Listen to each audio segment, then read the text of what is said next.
Triple ই তথা electrical ডিপার্টমেন্টের main যে পার্টটাকে আমরা বলে থাকি সেটা হচ্ছে সার্কিট পার্ট।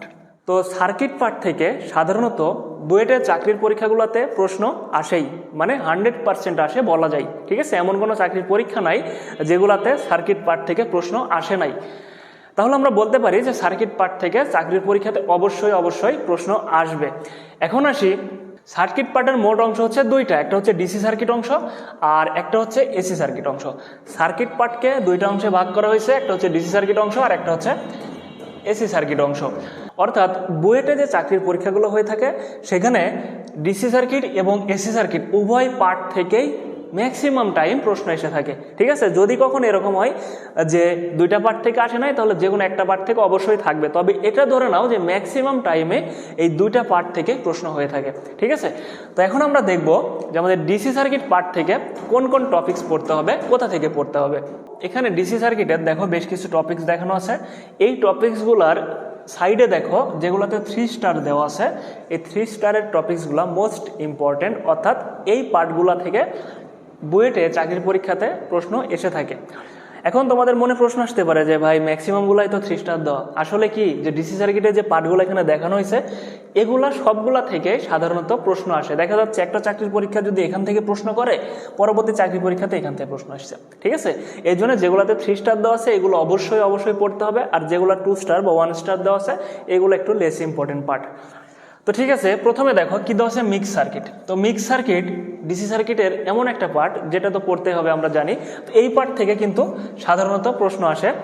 এরপরে আসি স্টার ডেল্টা কনভার্সন। তো স্টার ডেল্টা কনভার্সন থেকে ডিরেক্ট প্রশ্ন খুব একটা আসে না, তবে কিছু কিছু ম্যাথ আছে যেগুলো করতে গেলে স্টার ডেল্টা কনভার্সন প্রয়োজন হয়, ওই টাইপের ম্যাথগুলা দিয়ে থাকে। ঠিক আছে, এরপরে দেখো সুপার পজিশন থিওরেম দেখানো হয়েছে। তো সুপার পজিশন থিওরেম কিন্তু এমন একটা থিওরেম, অনেক গুরুত্বপূর্ণ একটা থিওরেম, যেখান থেকে প্রায় চাকরির পরীক্ষাগুলোতে প্রশ্ন আসে। শুধু বুয়েট না, বাইরে যে চাকরির পরীক্ষাগুলো হয়ে থাকে সেইগুলোতেও প্রশ্ন আসে। এরপর আছে থেভেনিন থিওরেম, মোস্ট ইম্পর্টেন্ট একটা পার্ট থেভেনিন থিওরেম। এরপর আছে দেখো নর্টন থিওরেম। নর্টন থিওরেম অর্থাৎ যে থিওরেমগুলো দেখানো হয়েছে এই থিওরেমগুলো প্রায় সবগুলাই হচ্ছে ইম্পর্টেন্ট। ঠিক আছে, এরপর আছে দেখো ম্যাক্সিমাম পাওয়ার ট্রান্সফার থিওরেম। তো ম্যাক্সিমাম পাওয়ার ট্রান্সফার থিওরেমটা হচ্ছে এখানে যতগুলো থিওরেম আমি বলেছি সব থেকে মোস্ট ইম্পর্টেন্ট একটা অংশ। ঠিক আছে, এই ম্যাক্সিমাম পাওয়ার ট্রান্সফার থিওরেম থেকে প্রায় চাকরির পরীক্ষা বলো বা অ্যাডমিশন টেস্ট বলো, যে কোনো পরীক্ষাতে ম্যাক্সিমাম পাওয়ার ট্রান্সফার থিওরেম থেকে সর্বোচ্চ সংখ্যক প্রশ্ন আসতে দেখা গেছে।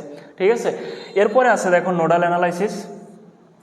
তো নোডাল অ্যানালাইসিস সাধারণত এমন একটা অ্যানালাইসিস প্রক্রিয়া যেই প্রক্রিয়ায় তুমি এই ডিসি সার্কিটের প্রায় ম্যাক্সিমাম ম্যাথগুলাই সমাধান করতে পারবা। ঠিক আছে, এখন ধরো চাকরির পরীক্ষাতে একটা প্রশ্ন আসছে, তোমাকে বলে দেয়নি যে কোন থিওরেম বা কোন অ্যানালাইসিস প্রয়োগ করে করতে হবে। তো ওই প্রশ্নগুলা তুমি কিন্তু চাইলে নোডাল অ্যানালাইসিস দিয়ে করতে পারো, অন্যান্য থিওরেম দিয়েও করা যাবে, তবে নোডাল অ্যানালাইসিস দিয়ে করলে সব থেকে সহজ হয় দেখা গেছে। ঠিক আছে, এই জন্যে চাকরির পরীক্ষার যে প্রশ্ন আসলে ওটা যে নোডাল থেকে আসছে বা নোডাল থেকে আসেনি এটা বলা খুব টাফ, যেহেতু সবগুলা ম্যাথই প্রায় নোডাল দিয়ে সমাধান করা সম্ভব।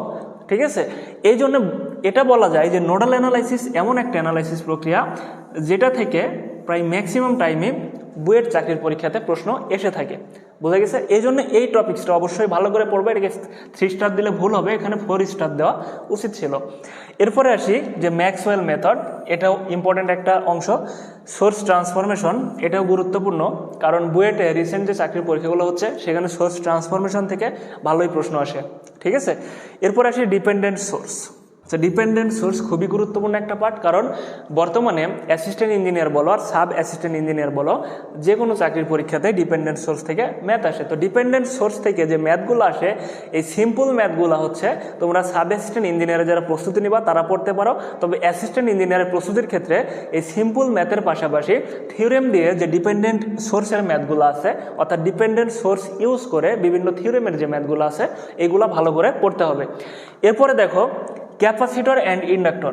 ঠিক আছে, তো এই যে পার্টটা আমি উল্লেখ করেছি 2 স্টার দিয়ে, এই পার্টটা কিন্তু আগে খুব একটা প্রশ্ন আসতো না, মানে আগে যখন বুয়েটে পরীক্ষা হতো খুব একটা প্রশ্ন আসতো না, কিন্তু বর্তমান পরীক্ষাগুলোতে এই ক্যাপাসিটর এবং ইন্ডাক্টর পার্ট থেকে প্রশ্ন ভালোই আসতে দেখা গেছে। তো এই পার্টটাকে বাদ দেওয়ার কোনো সুযোগ নাই, অবশ্যই এটাও ভালো করে পড়তে হবে। এরপরে দেখো ট্রানজিয়েন্ট অ্যানালাইসিস। তো এই যে ট্রানজিয়েন্ট অ্যানালাইসিস এই পার্টটা আমি উল্লেখ করে দিয়েছি, এই অর্থাৎ অ্যাসিস্ট্যান্ট ইঞ্জিনিয়ার, যারা অ্যাসিস্ট্যান্ট ইঞ্জিনিয়ার চাকরির প্রস্তুতি নিচ্ছ এই পার্টটা শুধুমাত্র তাদের জন্য ট্রানজিয়েন্ট অ্যানালাইসিস। যারা সাব অ্যাসিস্ট্যান্ট ইঞ্জিনিয়ার প্রস্তুতি নিচ্ছ তাদের জন্য ট্রানজিয়েন্ট অ্যানালাইসিস এই পার্টটা দরকার নাই, ঠিক আছে। তো এ হচ্ছে মোটামুটি ডিসি সার্কিটের টপিকস। এই টপিকসগুলো পড়লে টোটাল ডিসি সার্কিট কাভার হয়ে যাবে। এরপরে আমরা যে পার্টটা নিয়ে আলোচনা করব সেটা হচ্ছে এসি সার্কিট পার্ট। দেখো সার্কিটের আরও একটা পার্ট, সেটা হচ্ছে AC circuit part. AC circuit part থেকে কি কি টপিকস আমাদের পড়তে হবে? তো এসি সার্কিট পার্ট থেকে যে আমি যে টপিকসগুলোর কথা বলতেছি এবং কোনগুলো গুরুত্বপূর্ণ কোনগুলো গুরুত্বপূর্ণ না, এই টোটালটাই কিন্তু এসএই এবং এই দুইটা পরীক্ষার জন্যই। আর স্পেসিফিকভাবে এসএই ব্যতীত এইর যেগুলো পড়তে হবে আমি সেইগুলো উল্লেখ করে দিব। বোঝা গেছে? তো এখানে দেখো যে এসি সার্কিটের প্রথম যে পার্টটা দেওয়া আছে সেটা হচ্ছে এসি ফান্ডামেন্টাল অংশ। বর্তমান চাকরির পরীক্ষাগুলোতে এসি ফান্ডামেন্টাল পার্ট থেকে কিন্তু হিউজ প্রশ্ন আসতেছে। এসি ফান্ডামেন্টাল পার্টে ধরো তোমাকে একটা সিগন্যাল দিয়ে দিল, একটা সিগন্যাল বা একটা ওয়েভ শেপ দিয়ে দিল, দিয়ে বললো যে এই কারেন্ট বা ভোল্টেজের ওয়েভের আরএমএস এভারেজ ভ্যালুগুলো বের করো, অথবা একটা এসি সাইনোসয়েডাল সিগন্যালের তাৎক্ষণিক মানের ইকুয়েশন দিয়ে দিল, ওখান থেকে বিভিন্ন ভ্যালু বের করতে বললো। তো এইটাই প্রশ্নগুলো এসি ফান্ডামেন্টাল থেকে কিন্তু খুব আসতেছে। এরপরে দেখো এসি সিরিজ সার্কিট।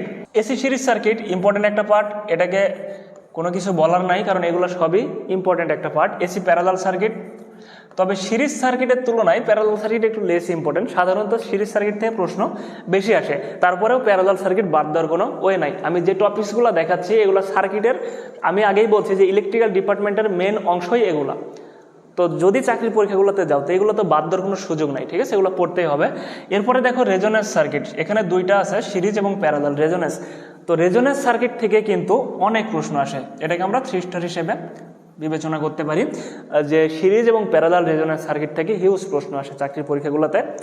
এরপরে দেখো এসি পাওয়ার অ্যানালাইসিস। তো এসি পাওয়ার অ্যানালাইসিস থেকে বর্তমান চাকরির পরীক্ষাগুলোতে যে প্রশ্নগুলো আসে, যেমন এরকম ধরো একটা ভোল্টেজের একাধিক ফ্রিকোয়েন্সির একটা সিগন্যাল দিয়ে দিল, কারেন্টের একাধিক ফ্রিকোয়েন্সির অর্থাৎ একাধিক হারমোনিক্সের একটা সিগন্যাল দিয়ে দিল, দিয়ে বলল যে ভোল্টেজ এবং কারেন্টের সিগন্যাল থেকে এভারেজ পাওয়ার বা কমপ্লেক্স পাওয়ার অথবা বলতে পারে যে এখান থেকে অ্যাপারেন্ট পাওয়ারের ভ্যালু বের করো। এই টাইপের প্রশ্নগুলো সাধারণত এই পাওয়ার অ্যানালাইসিস থেকে এসে থাকে, ঠিক আছে। তো এটাও কিন্তু ইম্পর্টেন্ট একটা পার্ট। এরপরে আছে দেখো 3 ফেজ সার্কিট বা পলিফেজ সার্কিট।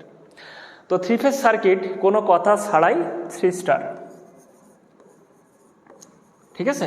তো এসি সার্কিটে দেখো যে পলিফেজ সার্কিট কোনো কথা ছাড়াই 3 স্টার, কারণ চাকরির পরীক্ষাগুলোতে সাধারণত পলিফেজ যেমন স্টার অথবা ডেল্টা কানেকশন অথবা যে মিটার কানেকশনের যে চিত্র বা ম্যাথগুলো আছে এই জিনিসগুলো সাধারণত এখানে দিয়ে থাকে। এরপরে যে অংশটা দেখাইছি দেখো যে এসি থিওরেম অ্যান্ড অ্যানালাইসিস। তো এসি থিওরেম অ্যান্ড অ্যানালাইসিস বলতে আমরা যেমন ডিসিতে থিওরেম পড়ছি, ঠিক আছে, যেমন থেভেনিন থিওরেম, নর্টন থিওরেম অথবা ম্যাক্সওয়েল থিওরেম অথবা নোডাল অ্যানালাইসিস যেগুলো পড়ছি না, এসিতেও কিন্তু এই থিওরেম এবং অ্যানালাইসিসগুলো আছে। তো যারা বিএসসি ইন ইঞ্জিনিয়ারিং পড়ছে অর্থাৎ যারা অ্যাসিস্ট্যান্ট ইঞ্জিনিয়ারের জন্য প্রিপারেশন নিবা তাদের জন্য এই পার্টগুলো মোস্ট ইম্পর্টেন্ট, ঠিক আছে। যারা অ্যাসিস্ট্যান্ট ইঞ্জিনিয়ারের প্রিপারেশন নিবা তাদের জন্য এই পার্টগুলো মোস্ট ইম্পর্টেন্ট, কারণ কখনো কখনো দেখবা যে এই নোডাল অ্যানালাইসিস থেকে ম্যাথ দিয়ে দিছে, এটা সাধারণত দেয়, এটা 3 স্টার হিসেবে রাখতে পারো। এরপরে দেখবো মেশ অ্যানালাইসিস, এটা 1 স্টার। সুপার পজিশন থিওরেম, এটা 2 স্টার। সোর্স ট্রান্সফরমেশন, এটা 3 স্টার, ঠিক আছে। এরপরে দেখো যে থেভেনিন থিওরেম, এটাও 3 স্টার। এরপরে আছে ম্যাক্সিমাম পাওয়ার ট্রান্সফার থিওরেম, এটাও 3 স্টার। এইগুলো কিন্তু আমরা ডিসিতে দেখছি, তো এগুলো হচ্ছে এসির ক্ষেত্রে, ঠিক আছে। এসির ক্ষেত্রে যে থিওরেম বা অ্যানালাইসিসগুলো আমাদের পড়ার প্রয়োজন, যেগুলো থেকে চাকরির পরীক্ষাতে প্রশ্ন এসে থাকে এখানে সেগুলো দেখানো হয়েছে। এরপরে দেখো ম্যাগনেটিক কাপল সার্কিট, এই অংশটুকু শুধুমাত্র যারা অ্যাসিস্ট্যান্ট ইঞ্জিনিয়ারের প্রিপারেশন নিবা শুধুমাত্র তাদের জন্য, আর এই টোটাল অংশটা অ্যাসিস্ট্যান্ট অথবা সাব অ্যাসিস্ট্যান্ট সবার জন্য, বোঝা গেছে। তো এই ম্যাগনেটিক কাপল সার্কিট যেটা শুধুমাত্র যারা অ্যাসিস্ট্যান্ট ইঞ্জিনিয়ারের প্রিপারেশন নিবা এটা তাদেরকে পড়তে হবে। এটা থেকে আহামরি খুব একটা প্রশ্ন আসে না, বর্তমানে আসতেছে না, তবে আগের চাকরির পরীক্ষাগুলোতে বুয়েটে এখান থেকে ভালোই প্রশ্ন করতো আর কি। এই ছিল হচ্ছে আমাদের সার্কিট পার্ট থেকে সিলেবাস। এখন আসি যে এই যে টপিকসগুলো আমি দেখালাম, কোনটা ইম্পর্টেন্ট কোনটা লেস ইম্পর্টেন্ট এগুলো দেখালাম, এই টপিকসগুলো আমরা কোথা থেকে পড়বো এটা নিয়ে কিন্তু অনেকে দ্বিধাদ্বন্দ্বে ভোগো যে এই টপিকসগুলো আমরা কোথা থেকে পড়বো। এখন আসি যে তোমরা যারা নতুন চাকরির প্রিপারেশন নিবা যারা ধরো ডিপ্লোমা অথবা বিএসসি শেষ করে নতুন চাকরির বাজারে আসতেছো, তো যারা অ্যাসিস্ট্যান্টের প্রিপারেশন নিবা তাদের শুরুটা হবে একরকম, যারা সাব অ্যাসিস্ট্যান্টের প্রিপারেশন নিবা তাদের শুরুটা হবে আরেক রকম। বোঝা গেছে? এখন আসি, প্রথমে বলি যারা অ্যাসিস্ট্যান্ট ইঞ্জিনিয়ারের প্রিপারেশন নিবা। তো যারা অ্যাসিস্ট্যান্ট ইঞ্জিনিয়ার প্রিপারেশন নিবা, তোমরা সাধারণত তোমাদের ভার্সিটিগুলোতে ইংলিশ, বিভিন্ন রাইটারের যে ইংলিশ বইগুলো আছে এগুলো পড়ে কিন্তু অভ্যস্ত, ঠিক আছে?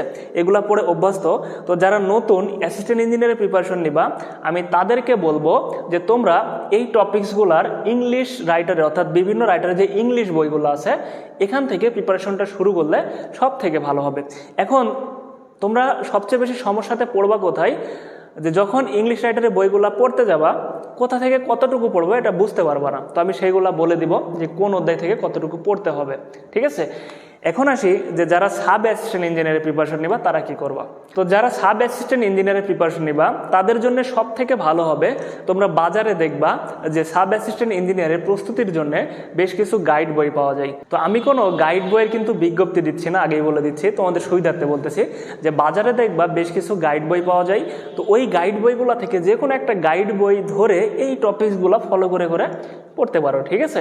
যেমন ট্রিপল অ্যানালাইসিস, টেসলা, রেজোনেন্স, যে কোনো গাইড দিয়ে শুরু করতে পারো। এর কারণ কি, যে তোমরা যখন ইংলিশ রাইটারের বই থেকে এগুলো শুরু করবা, তোমরা তো ইংলিশ রাইটারের বই পড়ে অভ্যস্ত না, ঠিক আছে?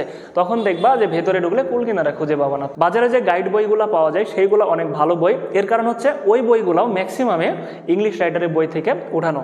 এখন আসি যে ইংলিশ রাইটারের বই কোনটা পড়বো বা গাইড কোনটা পড়বো, এর জন্য আমাদের রেফারেন্স বইগুলা চিনতে হবে যে এটা রেফারেন্স বই কোনগুলা হতে পারে। তো এখানে দেখো যে সার্কিট পার্টের রেফারেন্স বই আমি লিখে দিয়েছি। প্রথমে আসে ফান্ডামেন্টাল অফ ইলেকট্রিক্যাল সার্কিট, এখানে 7 এডিশনের কথা আমি বলছি। এটা হচ্ছে আলেকজান্ডার সাদিকুর একটা বই, এসএই হোক অথবা এই হোক সবাই চিনো বা সবাই চেনার কথা, ঠিক আছে? ফান্ডামেন্টাল অফ ইলেকট্রিক্যাল সার্কিট, এই চার্লস আলেকজান্ডারের বই। তো এই বইটা হচ্ছে মেন বই, সার্কিট পার্টের মেন বই হিসাবে এটাকে ধরা হয়। তো তোমরা যারা অ্যাসিস্ট্যান্ট ইঞ্জিনিয়ারের প্রিপারেশন নিবা এই বইটা কিন্তু অবশ্যই পড়তে হবে। এরপরে দেখো এখানে আরেকটা বইয়ের কথা বলা আছে, ইলেকট্রিক সার্কিট, নিলসনের একটা বই।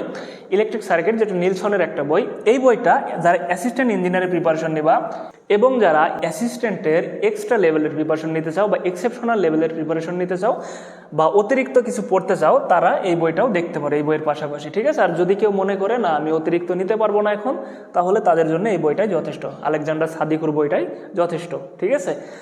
আর যারা এসএর প্রিপারেশন নিতে চাও তারা যে কোনো একটা গাইড বই প্রথম অবস্থায় ফলো করতে পারো। এই গাইডগুলোতে আমি যে সার্কিট পার্টের যে অংশগুলো দেখাইছি এই টোটাল অংশটাই সিকোয়েন্স অনুযায়ী পেয়ে যাবা। এখন আসি যে যারা অ্যাসিস্ট্যান্ট ইঞ্জিনিয়ারের প্রিপারেশন নিবা, কেউ যদি মনে করে যে ভাইয়া আমি হচ্ছে ইংলিশ রাইটারের বইগুলা, আমার হচ্ছে ইংলিশ রাইটারে তো অনেক বই, এক একটা বই অনেক অনেক পেজের বই হয়ে থাকে, তো এতগুলা বই খুঁজে খুঁজে এভাবে পড়তে পারবো না, বা আমার একটা গোছানো সিলেবাস দরকার। তো গোছানো সিলেবাস যদি পড়তে যাও তাহলে সাধারণত এই যে এই গাইডগুলোর মধ্যে একটা গাইড পড়তে পারো, কারণ এই গাইডগুলো শুধুমাত্র যে এসএ এর প্রিপারেশনের জন্য তা না, এই গাইডগুলো তৈরি করা হয়েছে সাব অ্যাসিস্ট্যান্ট এবং অ্যাসিস্ট্যান্ট ইঞ্জিনিয়ারের চাকরির প্রস্তুতির জন্য, ঠিক আছে? তো আমি ইংলিশ রাইটারের বই কেন বললাম, কারণ হচ্ছে যারা বিএসসি করছে তারা সাধারণত ভার্সিটিগুলোতে ইংলিশ রাইটারের বই পড়ে অভ্যস্ত। তো কারো যদি তারপরেও সমস্যা হয় যে ইংলিশ রাইটারের বই খুঁজে খুঁজে আমি পড়তে পারবো না, তাহলে আমি যে টপিকসগুলো বলেছি ওই টপিকসগুলো ধরে ধরে এগুলো গাইড থেকেও পড়তে পারো, কোনো সমস্যা নাই। তবে যারা সাব অ্যাসিস্ট্যান্টের প্রিপারেশন নিচ্ছ এবং নতুন প্রিপারেশন হচ্ছে, আমি নতুনদের জন্য বলতেছি, যারা নতুন প্রিপারেশন নেওয়ার চেষ্টা করতেছ তাদের জন্য অবশ্যই প্রথম অবস্থাতে গাইডগুলো দেখাটাই বেটার হবে।